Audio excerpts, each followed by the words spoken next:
మనం ఎక్కడెక్కడో ఏయో అద్భుతాలు ఉన్నాయని చెప్పి దేశం ప్రపంచం అంతా తిరుగుతూ ఉంటాం. కానీ మన రాష్ట్రంలోనే ప్రపంచ స్థాయి అద్భుతాలు ఎన్నో ఉన్నాయి. వాటిలో ఒకటి యాగంటిలోని ఆకాశదీపం. యాగంటి ఆలయం వెనుక భాగంలో పంచభూత శిఖరాలు అనే 5 ఉంటాయి. ఈ 5 శిఖరాలు కూడా మీరు వీడియోలో చూస్తున్నట్టు చేతి వేళ్ల వలె సన్నగా పొడవుగా భూమిలో నుంచి ఉద్భవించినట్లుగా మనకు కనిపిస్తాయి. ఈ పంచభూత శిఖరాలను జాగ్రత్తగా చూడండి.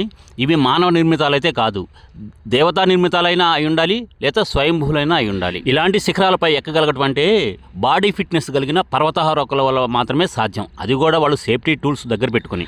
కానీ పప్పు నెయ్యి కూరగాయలు తింటూ రోజు స్వామివారి పూజ చేసుకుంటూ బాడీ ఫిట్నెస్ లేకుండా కాస్తంత బొజ్జ, కొద్ది దూరం నడిసే ఆయాసం, అలాంటి పూజారి స్వాములు వందలాది సంవత్సరాల నుంచి తరతరాలుగా తమ వారసత్వంగా ఈ 5 శిఖరాల్లో పెద్ద శిఖరమైన అగ్ని శిఖరంపై ఎక్కి సేఫ్టీ టూల్స్ ఏమి లేకపోగా చేతిలో ఒక సంచి, దాంట్లో నూనె, ఒత్తులు, అగ్గిపెట్టె, అది వీపుకు తగిలించుకునే హ్యాండ్ బ్యాగ్ కాదు, వైరు సంచి చేతిలో, నడుము గోచి.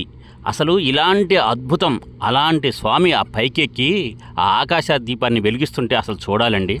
ఆ పూజారి స్వామి కుర్రవాడ అంటే అది కూడా కాదు, పెద్ద వయసు అండి. ఇలాంటి అద్భుతాలు చూడటానికి 2 కళ్ళు చాలవండి. ప్రపంచంలో ఎక్కడ కనిపించవు, ఒక్క మన రాష్ట్రంలోనే ఇలాంటివన్నీ. కార్తీక మాసంలో 30 రోజులు ప్రతిరోజు వెలిగిస్తారండి. నేను ఆఖరి సోమవారం ఈ వీడియో తీశాను. ఈ ఆకాశ దీపం వెలిగించిన 24 గంటల సేపు కొండెక్కదు. ఎందుకంటే ఎలాంటి వర్షమైనా కానీ ఏదైనా కానీ ఇక్కడ ఈ దీపం దగ్గరికి వచ్చరికి ఆ పంచభూత శిఖరాలు వీటి మీద ఏ ప్రభావం